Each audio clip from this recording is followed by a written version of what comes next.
Good morning, good morning, good morning. Again, I want to thank you so much for viewing our videos and all the great comments. It really helps us to feel like we're doing a good job in helping others. I've been promising you I would start a video series on spirituality, and so I want to do that today. And I've asked Drew to help me, so he's going to help me move the camera a little bit, and I'm going to show you, I'm going to start out with creation a little bit.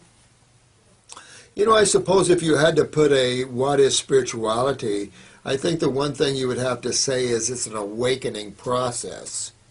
Because I've laid hints to this through these videos that you are soul using a physical body.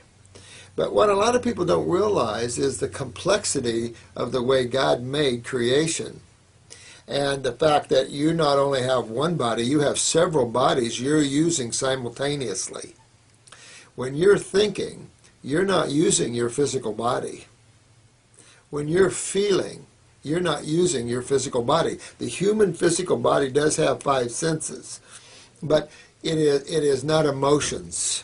The emotions is the driving force to accomplishing things. It's a creative force within the 2 lower worlds. I'm going to show you a little God's World chart I use in my classes to show you the layout of creation, to give you an idea how these worlds work.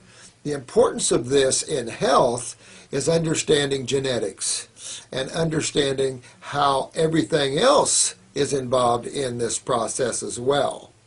So I'll do my best. I'm going to have a series of this, so what I don't cover or I forget to get in, I'm going to cover in parts, because this spirituality is my favorite. It is who we are. Health is getting the physical body healthy, but getting the physical body healthy does reach into your more etheric bodies of your emotions and your thoughts and how you see yourself, your id, and it starts to build health in those bodies as well. So this is not to be a religious thinking process. You know, many people have said religions are man-made. In fact, I will show you some of where some of the religions get their thinking from in the God worlds. But you can go back and study Buddha, Jesus. The agnostics, of course, is more of what Jesus actually said. You'll find it the talking about of the many heavens and or many rooms in my Father's mansion. Jesus very well knew the many levels that exist in creation. Most of your spiritual giants do. Spiritual giant is someone that explores the God worlds, not just a physical master. You can be a master chemist, you can be a master detoxifier, you can be a master plumber, but a spiritual master to me is one that masters the God worlds and is able to help people to avoid some of the pitfalls of creation and how to go beyond some of these worlds.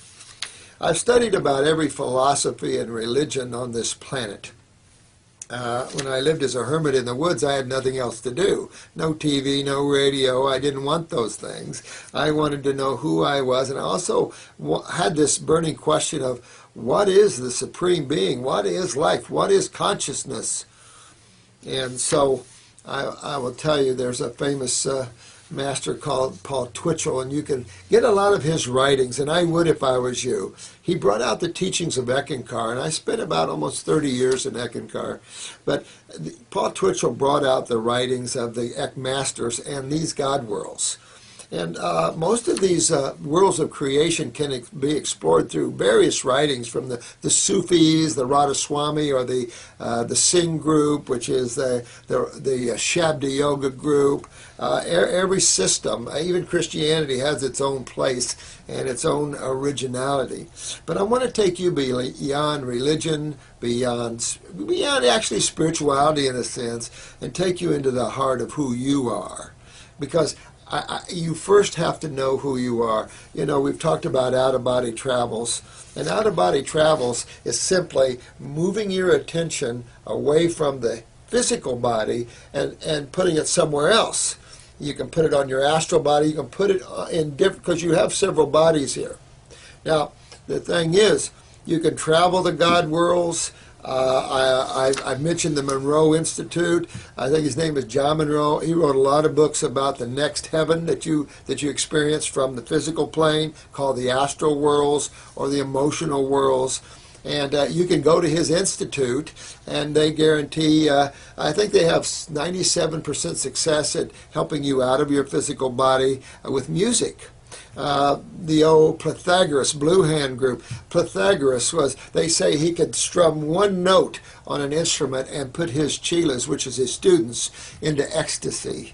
So, the story of Jalaluddin Rumi, the Sufi poet, the guy that really originated the whirling dervishes, incredible story and lover of God.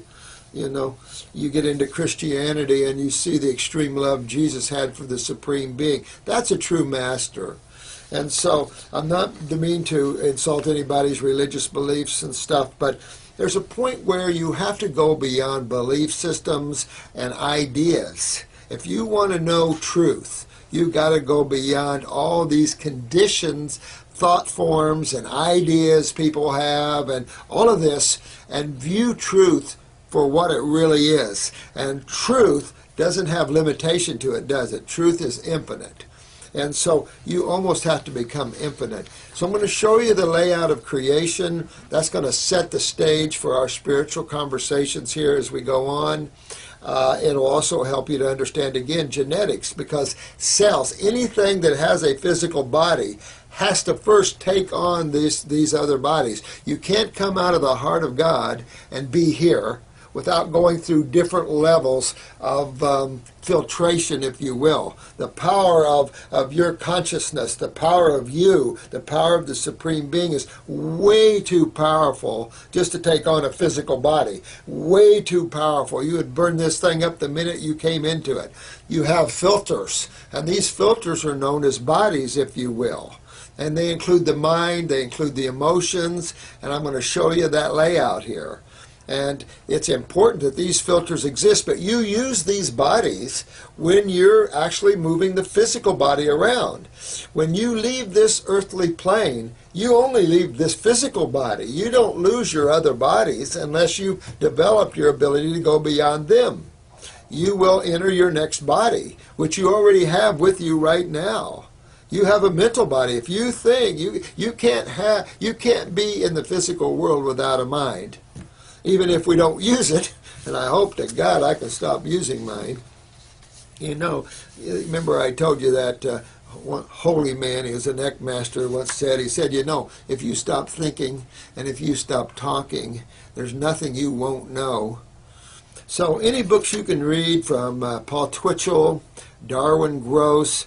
Darwin took Eckankar and brought it from the science of bilocation, which is the being in two places at once. And this has been written about through Christian saints and saviors. This has been written about through yogas, Hindu. I mean, it's a fact that you are not your physical body, that you can put your attention in any of your other bodies and travel in those worlds. It's still not who you are, but it'll give you a view that you're so much more than this physical body. So J. Krishnamurti is another person I really like. J. Krishnamurti. Kristimurti, I think. But this guy was supposed to be a holy man, master of millions. And he said, not anybody's master. He said, I'll show you how to see truth. And if you can get anything by J. Krishnamurti, he'll help you to become the observer of life, to be here now in the moment. And that's what our spirituality takes, is stopping the chattering of the mind and emotions. The Hindus talk about the desireless state and riding the middle path, Buddha. And we don't want to negate anybody. We love everybody. No religion or teaching at this level has all the answers, because this level is very limited.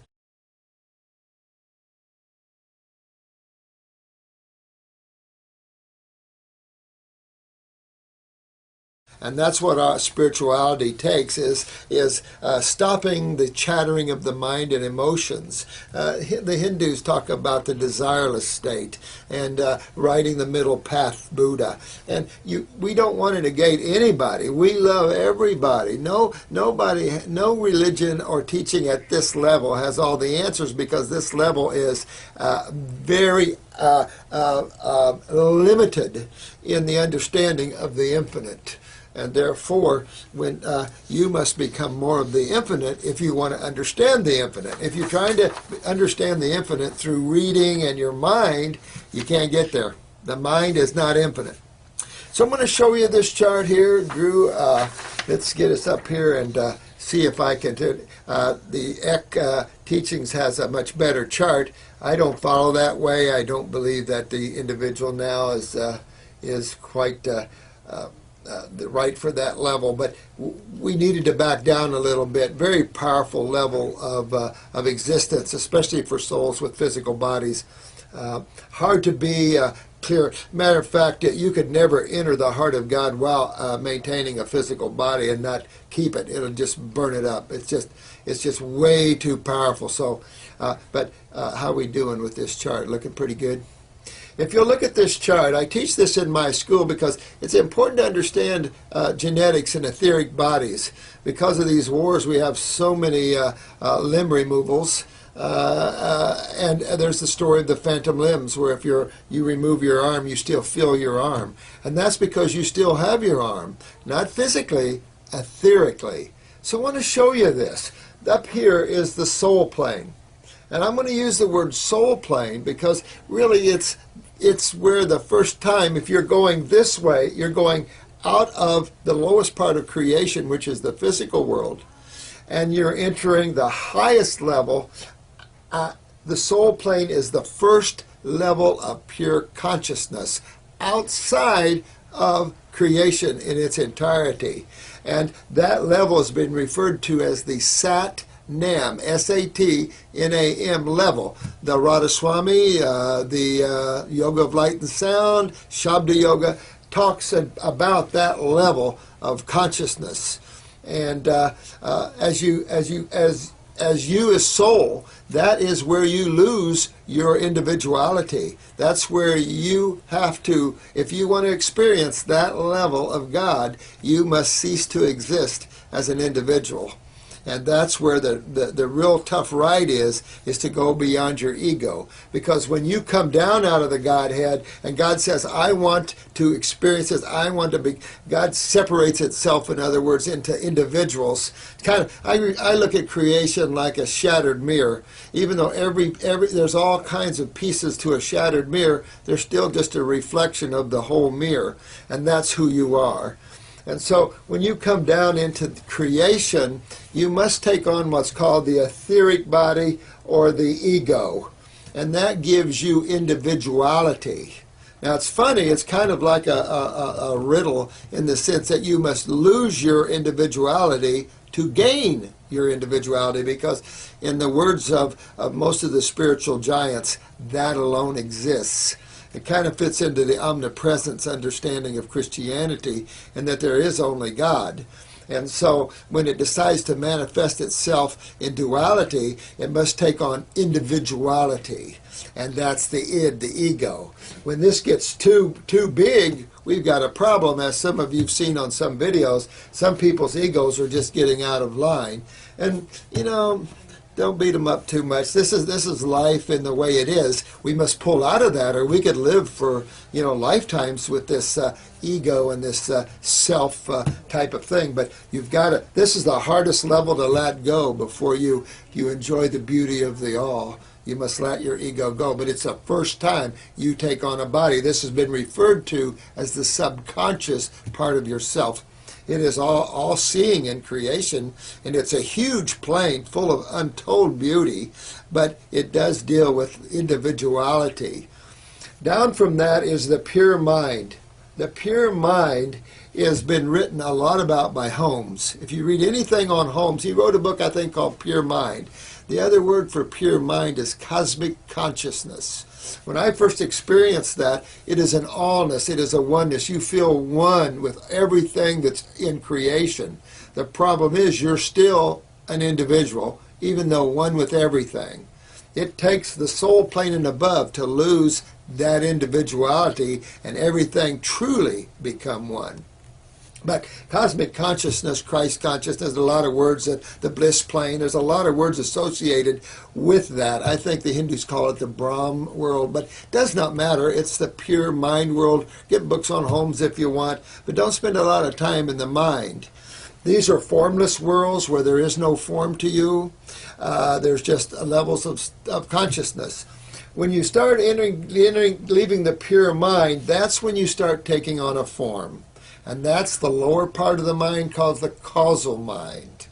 God, creation divides itself into three forces. We could just keep it simple and say that's where duality is perceived. That's where yin and yang, positive and negative, male and female, that's where pure mind splits itself off into two major channels. Brahm Vishnu, or Brahm Shiva in Hinduism, you have the two currents, the male current, the female current. And of course there's endless entities tied to each side, and different people worship either side and all that. However, these are two forces that are essential to duality and runs all creation below that. This causal world is an incredible world, but it's where you first take on the shape of what you see now. And when you leave the body and travel these, you will still have a similar body than you have now, just so much more brilliant, and your ability to create is just like that. Amazing to experience these worlds of jeweled cities and plants that flash every color on the planet. When you come down out of the causal world, you're out of the mind now, and now you take on the emotional body, or the good, thanks. You take on the emotional or astral body.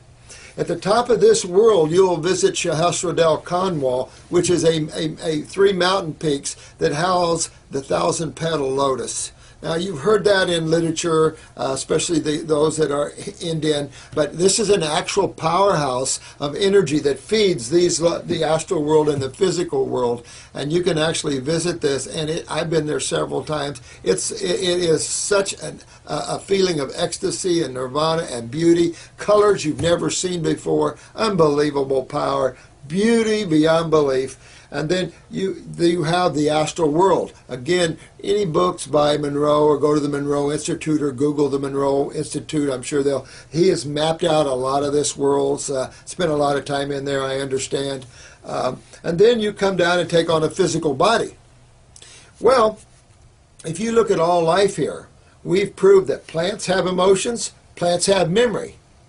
And this causal world is memory. Past, present, and future. That's where that's where duality exists. When you leave the causal world, you're in pure mind, there's no memory to it. So you'll see plant animals. Everything that is here in the physical world also has an emotional counterpart, also has a mental counterpart, has a mind, and therefore you see all that in everything, even the elements. You know, it's really cool to study gems and why gems are here. I think a book, Gifts of the Gemstone Guardians, incredible book on the entities responsible for controlling the gems on this planet. Unbelievable information. For some of you, this might sound really weird and way out there, and I understand that. I think we're good with this chart now, and I think we'll go back. Sounds a lot of weird, but you know what? Open yourself up.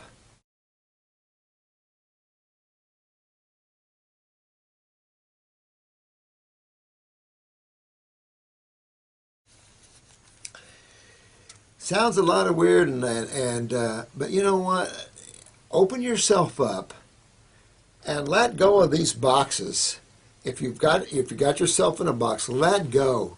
Don't believe in anything, yet believe in everything, because nothing can exist. You can't imagine anything that doesn't exist somewhere, because you can't out-imagine the Supreme Being. You can't see something that doesn't exist. So there's a lot of horror in creation, but there's also a lot of beauty in creation.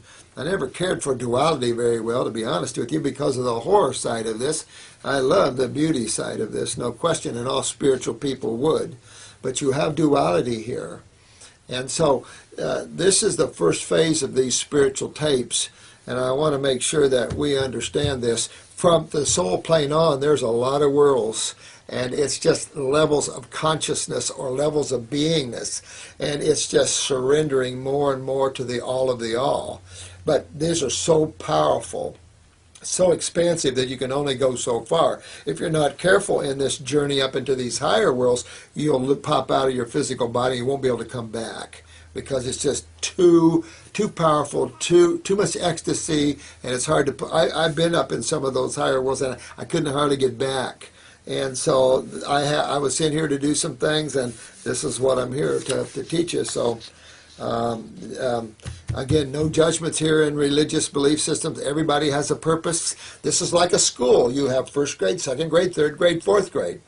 I feel for many it's time to graduate out of college. It's time to go out of creation into who is the Supreme Being. At least ask the question, who are you really? And how am I going to find out who I am? Because the only way to find out who you really are is to let go of who you think you are. Because that's the whole thing. We're trained to think, to rationalize, to compare, to feel. These are all limited forms of the infinite. So again, Ram Dass wrote a book on Be Here Now. That was many years ago. I think there's The Power of the Now came out. Practice living in the moment. Practice observing things instead of thinking. Practice being in the moment. Watch your mind. When you see a thought coming in, stop it. You know, and just practicing being here now. When you see your mind starting to rattle, no, I want to be here now. Walk a beach, walk into the woods, learn to live in that now. If you want to learn how to leave the physical body at will, you can lay there at night in your bed and just totally relax in your bed, just totally relax. But picture yourself looking down at yourself from the ceiling. An old Rosicrucian technique for astral travel, but it works. You know, put yourself where you love the most and really put yourself there while you totally relax your physical body. I remember once I was first practicing this, and I was in a band on the beach, and I was just trying to get out of my body, and I didn't realize I was trying. And suddenly I just got, just discouraged. I just totally fell back. And I popped out, and I had two brilliant spiritual beings beside me, and we were going right down the beach, looking down at everything. And as soon as I realized that, I popped right back into my body. But that's how it goes, you know. But you keep playing with that. But always remember the question of who you are. Always find your center of who you are. And there's only one way to do that. And you have to spend time alone, away from everything, and you have to learn how to be in the present moment. Don't try to think who you are. Don't try to give yourself images of who you are. Even lose your name. You're just a spiritual being. Remember, we said you're a spiritual being having a physical experience. All right, I have a body named Robert. All right, so what? That's not who I am. I don't want to limit myself to these limited bodies. And so, we have these. You can ask Kathy or Drew for these charts if you want, but Eck has even better charts. But really look at this and have fun with this. No judgment. What you want to do is experience life without judgment. I think man needs to lose all these judgments and all these, feelings about other people. We need to become one. We need to end the wars, quit blowing our arms and legs off of each other, quit hurting each other, and become one. Learn that we got to develop this healing, this natural way of rebuilding tissue and genetics, and quit using chemical medications to control and to hurt people. Don't need it. And that challenge to the pharmaceutical companies are always out there. Let go of the killing field, and let's start having a race to who makes better herbal formulas and growing the best herbs and stuff. But this is the first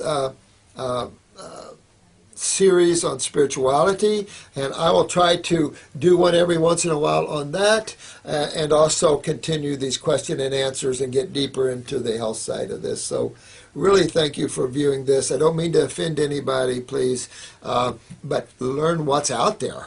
You know, really learn, because a lot of spiritual beings have traveled these worlds and left the messages for us. We just get opinionated and my way's better than your way, and no, these are roadmaps.